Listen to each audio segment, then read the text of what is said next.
It seems like every time you turn on the TV, there's another streaming service vying for your attention. And your wallet. Right.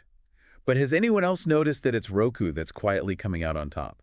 In the streaming wars. Yeah, exactly, in the streaming wars. Yeah. There was like the thing during the pandemic, then kind of went quiet for a while. But now they're back. And in a big way. So today we're going to deep dive into all things Roku, using this article from The Motley Fool called, Is Roku finally ready for prime time? I love that title. Yeah. So we're going to try to figure out what's going on with Roku, why it matters, and what it means for the future of how we watch TV.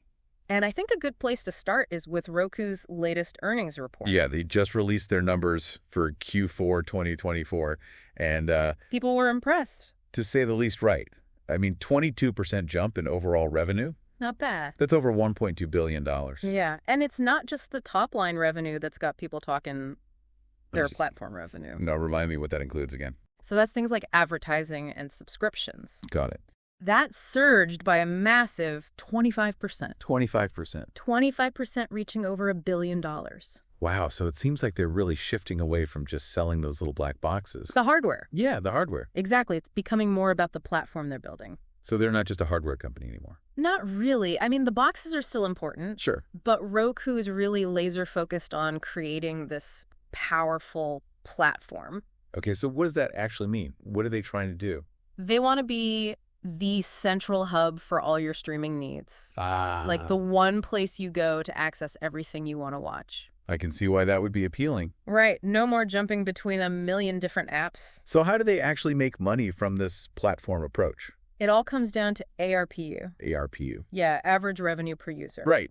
Essentially, it's how much money they squeeze out of each person on their platform. Okay, and how is their ARPU looking? Well, it increased by a respectable 4%. Only 4%. Yeah, I know it doesn't sound huge. Especially with those massive revenue numbers. Right, but you have to remember, the streaming landscape is incredibly competitive. True. So a 4% bump in ARPU is actually a pretty big deal. It means they're figuring out how to make more money from each user without needing to constantly add new subscribers. Precisely. And that ties into some really smart strategic initiatives they've been rolling out. Let's get into those because the article highlighted a few things that caught my eye. Yeah, like what? Well, first off, the homepage. The homepage. Yeah, it seems simple, but the article points out that for over 125 million people, wow, that's a lot of people. the Roku homepage is like their gateway to the streaming world. It's true that home screen is prime real estate. And Roku knows it. They've been rolling out AI-powered recommendations to tailor the experience. So basically, they're trying to control what people watch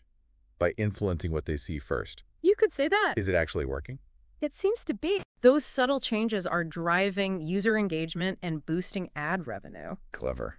They're getting really good at understanding user preferences and then delivering a super tailored experience. I see what you mean. The article also mentions the Roku Channel, Oh, yeah. which I have to admit I haven't really explored. You should check it out. Maybe I will. So is it actually gaining traction? Huge traction. Yeah. Streaming hours on the Roku Channel have gone up a whopping 82%. 82%. 82%. That's massive. Okay, but why is that so important? I mean, it's just a free channel, right? It's more than just free content. By having their own channel, Roku gains more control over ad inventory. So they can sell ads directly. Exactly. They're not just relying on Netflix or Hulu to bring in the viewers and the ad dollars. That's smart. They're like building their own little empire within the larger streaming universe. I like that analogy. Thanks. And they're not just sitting on their laurels either. Oh, no. The article mentions some interesting partnerships. Like what? They've partnered with the NBA G League for live sports content. Smart move. And they've got integrated ad campaigns with big brands like Coca-Cola and PepsiCo. They're really going for it. It seems like this Roku channel is a much bigger deal than I initially realized. It's a game changer. They're using it to attract viewers, control ad inventory, and even snag partnerships with major brands. And it's all part of their strategy to diversify their revenue and become less reliant on those other streaming services. Pretty impressive. Definitely. They're playing the long game. And the final piece of this puzzle seems to be premium subscriptions. Yes. The article mentions that Roku is making it super easy to sign up for services like Max directly through their app. Yeah, another revenue stream. So you get a cut every time someone subscribes through them. That's the idea. They're becoming the middleman. Which makes a lot of sense with the streaming landscape becoming so fragmented. It is overwhelming. So many options. Exactly. And Roku is trying to solve that problem. By becoming the one-stop shop. The one place to discover, subscribe to, and manage all your favorite streaming services. Sounds like a pretty sweet deal. Right. So they saw all these streaming services popping up and thought, let's be the one-stop shop. Be the one-stop shop before anybody else thinks of it. It's a smart move. For sure. But don't they still have like some pretty big competitors to worry about? Oh, of course. Like we've talked about Amazon, Google. Those are some heavy hitters. They both have their own streaming devices and platforms and everything. Right. But Roku has that first mover advantage. Didn't they? They were one of the first to really commit to this whole streaming thing. They were, and that early lead gave them a massive head start. When it comes to users and just brand recognition, Exactly. the tech moves so fast. Those giants are going to be right on their heels. So how do they stay ahead of the game then? How do they keep innovating? Well, they've got to keep pushing the boundaries of what's possible on their platform. Like what kinds of things? Well, the AI-powered recommendations, that's a good start. Integrating sports content directly on the homepage, that's smart. Yeah. But they can't just stop there. So they have to constantly be evolving. Finding new ways to impress users, advertisers, everybody. What could that even look like, though? Well, imagine if they incorporated, like, virtual reality or augmented reality into the viewing experience. Whoa. Or what about personalized interactive content? Interactive? Yeah, where you as the viewer get to make choices that affect how the story unfolds. Hold on. Like those choose-your-own-adventure books, but for TV. Is that even possible? It's getting there. The technology is advancing so rapidly. Right. And Roku needs to be ready to embrace it. So it's not enough to just like keep pace with Amazon and Google? No. They have to be thinking ahead. Thinking 5 steps ahead. Anticipating what viewers will want next and then being ready to deliver it. Exactly. It's about being proactive, not reactive. Starting the trends, not just following them. Exactly. And all while managing those strategic partnerships. Right. And constantly refining their platform. That's a tall order. It really is. It's like they're playing a game of high-stakes chess. Yes, with the future of entertainment at stake. So after taking this deep dive into the world of Roku, what's your overall assessment? Do you think they're really ready for prime time? I'd say they're well on their way. But there's always a but. The competition is fierce. The technology is constantly changing, and viewers are getting more demanding. That's true. So it's like a cautious thumbs up. I think that's fair. They're on the right track, but they can't afford to let up. Exactly. They have to keep innovating, keep pushing the boundaries, and keep those viewers engaged. It's a wild ride. It is, and we're just along for it. That's a good way to put it. Yeah. So what are your thoughts? Yeah. What do you think about Roku's chances? Do you think they have what it takes to become the dominant force in streaming? Let us know, because we're really curious to hear your take. And until next time, keep exploring, keep learning. And keep diving deep. Okay, so we've talked about all the cool stuff. Roku's doing all the smart moves. But let's be real. Yeah. It's a tough business. The streaming world is brutal. It is.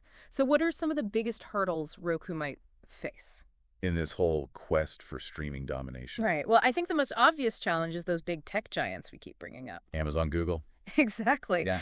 They have almost unlimited resources, and they're not afraid to use them. They're not afraid to crush the competition. That's one way to put it. But didn't Roku kind of have a head start in all this? They did. They were early to the game. With the devices and the platform. Yeah, they had that first mover advantage. Which gave them a huge edge in terms of user base and brand recognition. For sure. But tech moves so fast these days. It does. It's hard to stay ahead. Those giants are probably catching up. Oh, they are. So how does Roku maintain that lead? But they have to keep innovating. But how? What can they do? Well, they've got to keep pushing the boundaries of what's possible on that platform of theirs. The AI recommendations, the sports integration, those are all good steps. Yeah. But they can't let up. They need to keep surprising us. Exactly. Give us something we haven't seen before. Like what? What could that even look like? Well, imagine if they integrated things like virtual reality or augmented reality into the viewing experience. VR for streaming. Yeah, it could be amazing. Oh, that's pretty wild. Or what about personalized interactive content? Okay, now you're just getting futuristic. But think about it. Like, you get to make choices as you're watching. Choices? Yeah, that affect what happens next. Like a choose-your-own-adventure, but for TV shows and movies. Exactly. That's pretty mind-blowing. And the tech is almost there.